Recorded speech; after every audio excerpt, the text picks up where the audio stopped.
because if we gave women the therapeutics they want for the things they need, you would have the best consumer ever.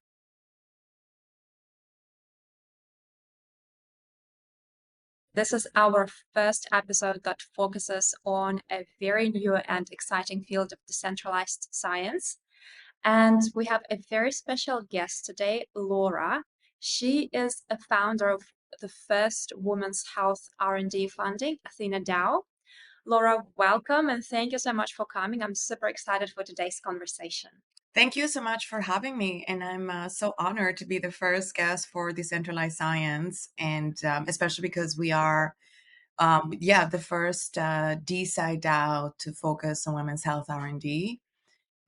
We are a decentralized community of motivated individuals, researchers, funders that tries to advance that field. So happy to be here. I'm really looking forward to discuss all the things about AthenaDAO.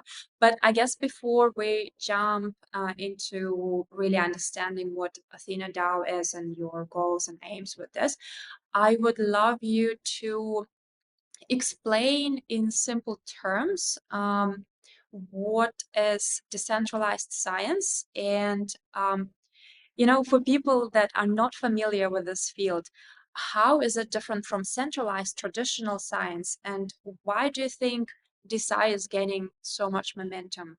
So I want to start by saying that I'm not a scientist, and I always start on my talks about saying this because I have the utmost respect for scientists. And when you're not a scientist, you see it from another perspective, obviously, right? So centralized science refers to all traditional ways into practice science, academia, publishing, everything that is already structurally there. There are issues, a lot of issues with it that when you're not a scientist, you realize, whoa, this is major. I worked in the fashion luxury industry and I thought it was hard. No, it's nothing compared to research and scientific research. Scientific research is very competitive in terms of getting the funding. It's very hierarchical. Lots of institutions. How you get the researchers that get their labs funded, they really had to do a lot to get there. And what they're doing is spending half of their time trying to continue to get that funding. And they got it by getting published, and getting published is very hard because of how the system is built, where the scientist has to pay for the publishing, the reviewers don't get paid, and then even though that scientific research was funded by usually government and grants, the publishing houses still charge money to everybody to read those papers, which is crazy because if my taxes funded the scientific research, I should be able to read the paper even if I wanted to. It's not that way. So there are a lot of structural issues that researchers and scientists say that are not allowing for science to happen faster. Clinical trials, who gets the money? For instance, women's health research, only 10% of the NIH's budget goes into female-specific condition. The NIH is the biggest scientific funding apparatus in the United States. Their funding is like $49 billion. It was in 2022, and only about 4.9 went to female-specific conditions. Of that, only about 10% went to fertility, even though there's like this bias or rumor that fertility is overfunded as an area of research. Is not. And from that, only 0.01% or 0.003% went to ovarian aging, which is what touches women ovarian aging has direct correlation to menopause. And when you think that women are half of the world's population and we're all going to go through menopause and we only get that much funding to study that, what happens to us when that happens, it just blows your mind. So DeSci is trying to tackle some of those structural issues. Obviously, it's very early days. It's very small because we're talking of trillions and billions of dollars of research funding across the world, both between biopharma and any governments, compared to maybe 50 million that DeSci has raised across all categories and funded some science. So it's still very, very early days. So decentralized science is tackling some of these areas from publishing, reproducibility, things that are issues in scientific research, clinical trials, And what we focus on is the funding. So our area is trying to get more funding dollars into scientific research that could impact women's health and female specific conditions. That's what some of us do. Some of the DAOs do is tackling the funding. There are organizations that tackle the publishing, others that are now starting to do into clinical trials, data. The whole point is to be able to do this on the blockchain and utilizing blockchain mechanisms to be able to create new systems other than the legacy ones. I know you on your page are talking a lot about how to break the barriers in the scientific funding, but with this new model with the DAO, it's very straightforward. Well, it is.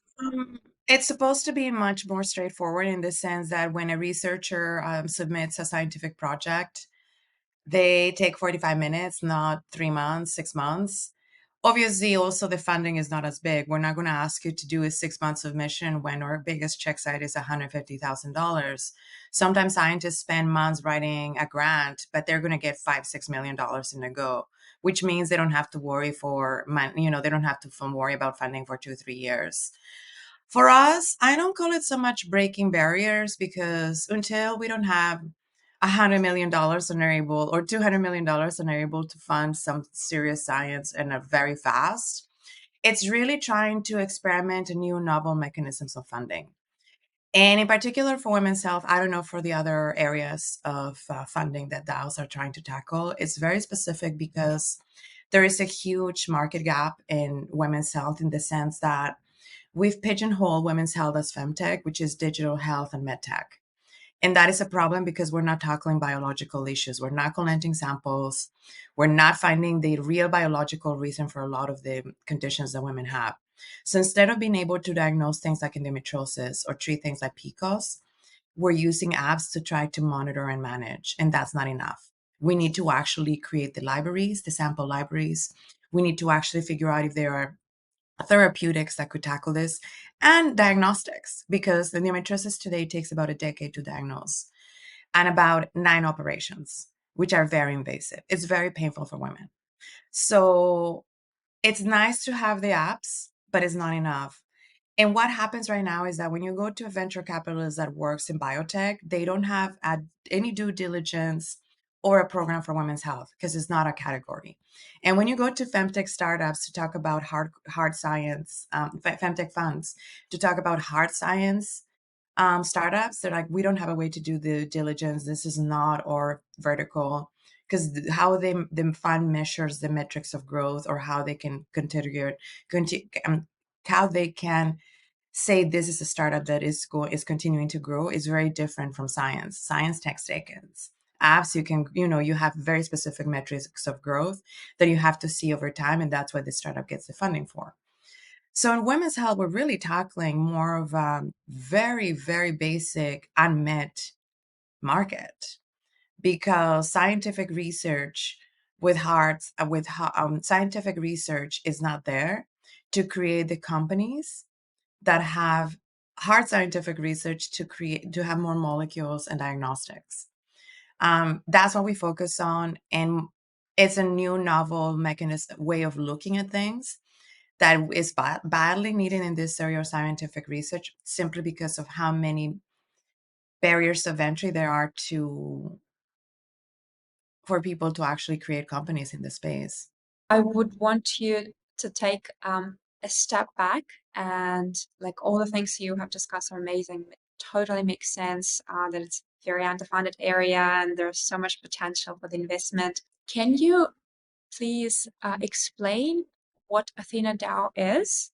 Because I know obviously you're focusing on the women's health. It's such an underfunded area, but like, um, what is your structure? First of all, how did you even come up with the idea, and what actually led you to start AthenaDAO? Like, is it personal experience or frustration or something? Um, no, I didn't. I'm fortunate enough to not have had any huge medical issues to date in terms of my reproductive life. Um, I came into this from a very different perspective, but as I say, and I've said this many times, I make it a point because the luxury industry, it's a very special industry in the sense that people think is not serious, and it's one of the best well-run machines in the world. That's why one of the richest men in the world owns like the biggest luxury conglomerate in the world, LVMH, Bernard Arnault, correct, right? It's a very well-oiled machine that is very serious. It runs very good structures. And what I saw when I started as a fashion editor, I went from the creative to the business side because I had done a program which had both sides. And I did go to market strategies and trend reports for groups like LVMH when I was living in Paris many years ago. From that, I had an opportunity to start my own company where we were the first to do licensed products in consumer tech. Did licensed products for Apple. We did worldwide distributions. I had agents in like all 5 markets, and we were in Apple stores, Amazon, a lot of high-end consumer retailers like Selfridges and Lane Crawford in Hong Kong, and then all the tech retailers. So that was what I call my MBA in business because it really got me to learn how to do from design, manufacturing, distribution, sales, marketing, point of sale, the whole gamut. I was running a team of 25 people and we were in all like major markets. But after almost a decade of that, I thought, okay, this is not cool. I'm creating all these products that are going to end up in landfills and are going to live longer than all of us by many hundreds of years. And this is not what I want my like legacy to be.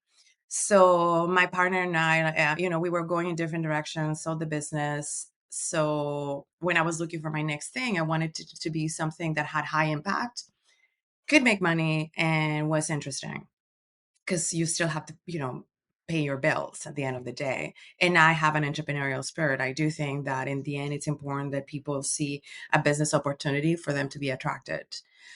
So by pure fluke, I end up volunteering my dog at retirement homes, discover the world of aging. I get shocked to the core and I think, whoa, we're talking about innovation and we're aging the same way that we were aging like 100 years ago.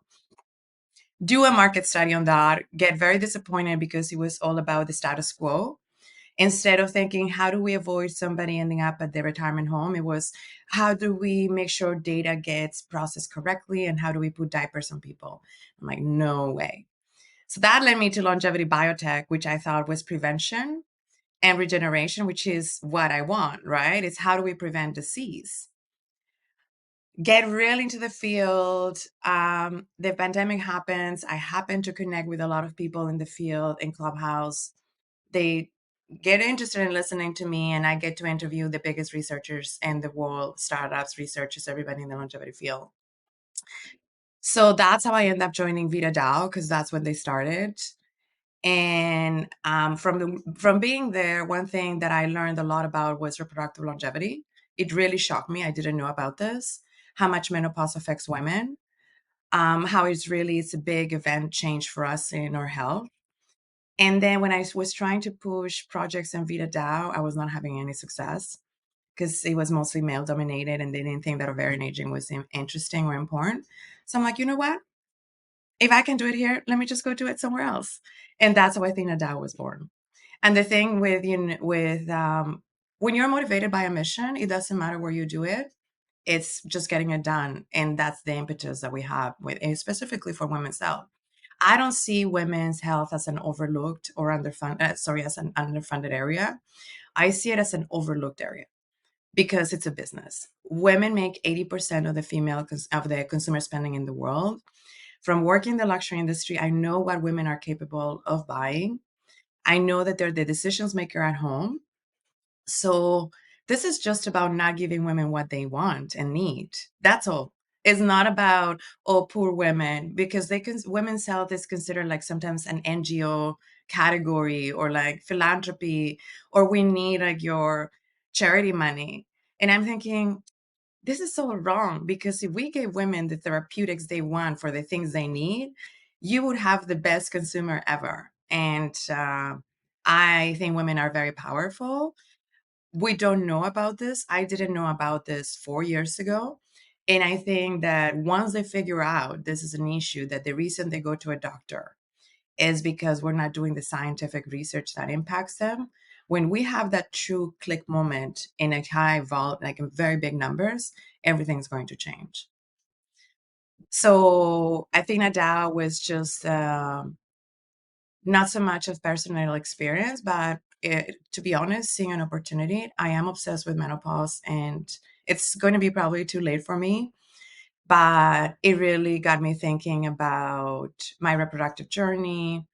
It's crazy, I think. I think it's absolutely bonkers that absolutely every woman on earth is going to go through menopause, and we only have one solution for it right now: HRT, hormone replacement therapy. Absolutely bonkers.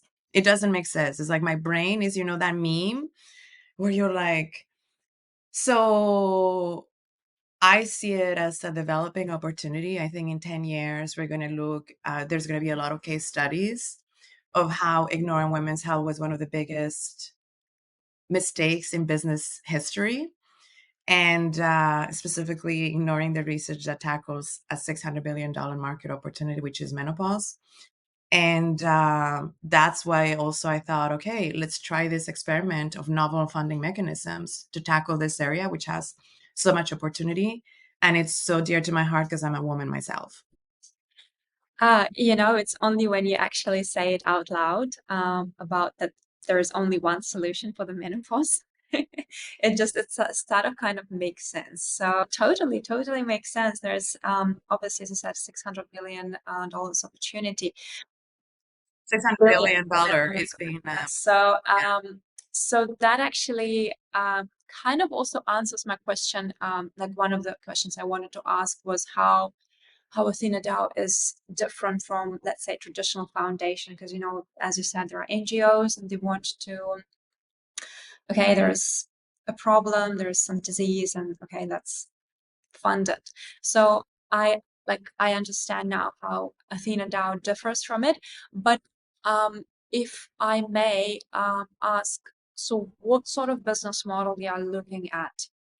Because when you think about DAO, DAO is something very decentralized. Everyone is equal, and nobody essentially is making money, right? It's a traditional way of thinking, I guess. I may be wrong, but I'm just really keen to hear what sort of business models you are looking at and how you're structured, how many active members you have, just like a brief overview. So DAOs are, as you say, supposed to be flat structurally. Is we have working groups. Obviously, I was a founder, meaning that, I'm like, oh, let's do this. But then I had people like Ines Santos Silva who came on right away. And then other people that have come on and stayed. They're the core team. So they're people that have been there the longest and are committed there for the long term. I call myself a core lead because in the end, DAOs structurally need somebody to manage them like a startup. It's not it's sorry, but it's not true that it's all kumbaya and we all like equal there, because to do a DAO, you need to commit your entire time to it. There's no, I have 30 other jobs and I'm the DAO lead. That's right. Yeah. And because I'm not, you know what I Of course. mean? It requires somebody or 2 or 3 people that need to be there 24/7, because DAOs operate all day long in the sense that we are online entities. So what happens is our model is supposed to be regenerative. And you can call it kind of a crowdsourcing model in the sense that we get the funds from the crowd, from our DAO members, not from a philanthropist that, and a foundation is usually go to philanthropists, people that have a lot of money and get chunks of money for tax write-offs. We do not give tax write-offs to our members because our jurisdiction is not that. And we also, I wish I had a philanthropist that gave me like $10 million right now to run the DAO and fund. With $10 million, we could fund so much science. And maybe not, because clinical trials can cost as much as $10 million. But we count on our members. We use the crypto funding mechanism, which is you put a token in the market. It's the same as saying, here's, you own a governance token to be able to also participate in the governance of the DAO. And it is, anybody can buy it except Americans, because we follow regulation, and the SEC is not clear about these things yet, and we don't want to like be outside of that. We're dealing with scientific research from prestigious academic institutes. So us, AthenaDAO, I don't know about the other ones, but us, we play by the rules. Because if one day one of these assets makes it to the end, biopharma, all of these people, when they purchase assets, when they look at it, they do very serious due diligence. So they need to make sure that we follow every rule of the book. And in the end, for DeSci and DAOs to succeed, you will still need biopharma money. You will still need hundreds of millions of dollars of investment outside of what the ecosystem can sustain right now. So that's where we go. That's where we have to go. I know that there's a lot of push in crypto and biopharma. I know that there's, the vaccine and COVID created a lot of distrust. And I agree. I personally, my goal is to create the best biopharma company for women's health because it does not exist.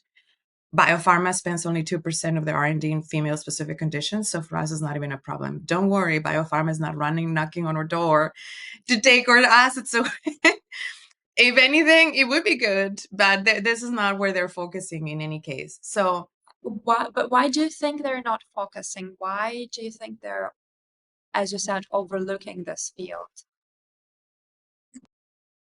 Because once you find cow to milk, why change the formula? Pfizer makes HRT, the biggest provider of HRT. They make the money. There's the only solution. They look at oncology, but just for everybody to get a little bit shocked, less than 70% of the biopharma companies in the world have a women's health strategy. So that's over 50% don't have a women's health strategy. What does a strategy mean? That they focus on conditions and they throw money at it, lots of funding money. It's just not there.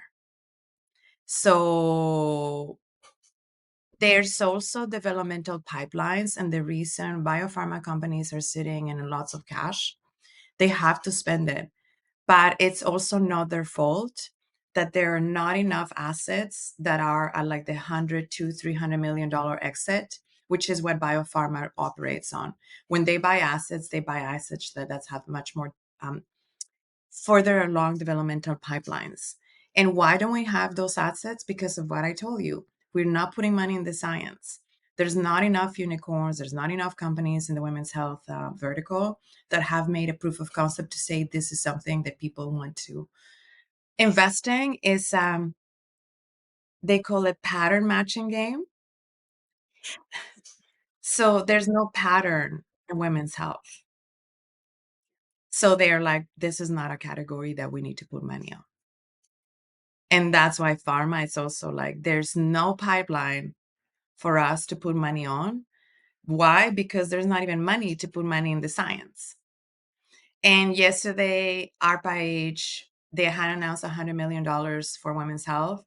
I was shocked. In a way, it's good, but 70% of the companies they put money on, 70% of the money went to companies. It didn't went to science or labs. And this is going to support those companies. And yes, it's going to be nice that there's one exit from one of them eventually in the next 5 to 10 years. But I would have loved for 70% of that money to be to labs and scientific research and not companies that are backed by venture capital, because those companies are going to be able to raise money anyways. They're already in that pipeline.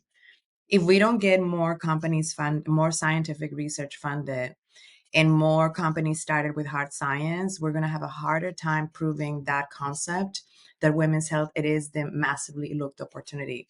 Because in the end, people are free to put their money wherever they want. And I agree. If they don't see the pattern matching of this being a category, it just doesn't happen.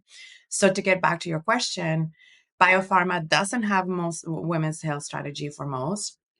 I had women who work as biopharma consultants and tell me, I have a very hard time making a case for women's health being a thing. I'm like, girl, if you're a woman and you have a hard time making a case for yourself, I don't know how you're in business, but we should consider figuring out how to make a case for women's health, not because of ROIs only, not because we should actually flip the coin and be like, you're missing the biggest consumer market in the world. But sometimes when you're a little bit autistic, and people in business sometimes are autistic, they look at things as numbers and they don't look at the full picture. And sometimes the full picture tells you more. We are regenerative in the sense that our goal is to fund as much translational research as possible at the lab for them to become, to spin out companies so that we are like right there at the beginning, or to be able to license or sell the asset. That's when DeSci wins, when actually somebody really big comes, buys the asset, or there's a company that gets started in DeSci and makes it all the way to therapeutic, to an actual therapeutic, not just like bonding curves or like having a really nice market cap on crypto, but no drug. That's not the goal, as far as I'm concerned. For us, the goal is that one day you are sitting at home with a diagnostic or a pill that, thanks to what we did, made a difference to you. That should be the primary goal of DeSci. So we have a long way to go. With that said, the whole point is when the DAO sees an upside, it goes back to the treasury, and we can continue this, and we can continue to grow the community, and more women join our missions. Yeah. Right. So then could you please just explain a little bit about the funding mechanism? Is it something with IP NFT? Yeah, what we use is the IPNFTs only. We do a traditional sponsor research agreement, which is, it's a sign between the association and the university. So that's a regular document. What we do to represent it on the blockchain for to be part of DeSci is to do an IPNFT, which is an intellectual property NFT. And that's technically represent the asset that the DAO holds for that sponsoring agreement. Have you already funded some of the research? Have you like, and how many projects? Yeah, we funded already like $500,000 worth of research with two IPNFT, two sponsor research agreements. We've also funded fellowships. We did a summit, and then we're doing two spinouts, and I mean they're in stealth. So we've had a lot happen in 2 years. Obviously, our treasury is could always be bigger because we could be funding a lot more research faster. We have 4 projects in the pipeline waiting. But one of the big things we're exploring is actually also going outside of decentralized science, because there is limits to the blockchain and to DeSci. And women, well, we're here for women's health, and we've seen a lot of success with our science and deal flow team in how we do the due diligence in making the right picks with the right projects. So one of our big things is potentially even doing a foundation, because obviously the crypto comes with its caveats, and we're here for women's health more so than we're here to prove that crypto is it's a thing. And the reality is that 99%, 99 that's I'm sorry 89 to 90% of crypto is still men. And I totally understand, for women, our mechanism is it's a blocker for sometimes. VCs in crypto are spending hundreds of millions in more infrastructure, and chains. No one is spending money on what Jeff Bezos spent money on, which is how do we make sure that everything is one link away? We're not consumer friendly at all. I dealt with consumer when I had my company. I didn't have venture capital money. The 25 people that I employed, I paid with money we made because of revenue. So I know what it's like to sell things to people, and you have to make the lowest barrier, the easiest way, because people are busy and we're competing with, so much information now. And crypto doesn't make it easy at this point. And for women, the other thing is that women are very analytical, they're very careful and power to that. And Web3 comes with a lot of baggage, reputational baggage right now. So even people that want to support us, they tell us, "I want to give you money, but I cannot give it money to you in this way." And the reality is that we exist outside of DeSci. Like, we are well known in the femtech world. We're known as a funding mechanism. We've surpassed, and this was the goal, to be just more than just DeSci. And to me, our mission is to get funding dollars for women's health research. So we're going to do everything to do that. And I love crypto. I think crypto is the future. I just think the way we're packaging things right now, the fact that there's not enough investors putting money on actually consumer companies, there's not enough investors putting money in women founders and crypto. And I'm not into, oh, fund women because they're women. I do not subscribe to that. I think fund women because they're smart business people. And there's a lot of like them out there. And there's a lot of ideas that thinking outside of the box and women, and that if we even tried a little bit, I think we could go very far. And fund women because they understand women. They know what women want. You know what I mean? And if I say it, we cannot meme coin this forever. There's only so many meme coins and DJs that you can hit. If crypto is to win, you need to bring the 80% of the consumer spending out there, which is women. And women are not subscribing fast enough because we make it very hard. And I want AthenaDAO to be something for all women, not only women in crypto. Or specifically because obviously we're doing something that tackles everyone This out there. And the other I thing, was just gonna say that I guess the barrier now is just the pocket. The audience is really tiny for now, the target audience, because DeSci field is growing, of course, no denial, but still, I don't know, it's 2 years old, probably 3 years old. Well, it's it's and like tiny. how many women are there? So you're dealing with a very tiny representation of the market. But I am a strong believer that you know these things, they take time. Adoption does take time, and women, we know we are very, very careful with our investment and everything. Perhaps it's going to take even a little bit longer. Maybe, maybe not. But yeah, I am a strong believer that maybe in the next 3 to 5 years, things will be very different from now. No, you're absolutely right. Things take adoption, but I also see. So we did as an experiment this summer when it was the meme coin craziness.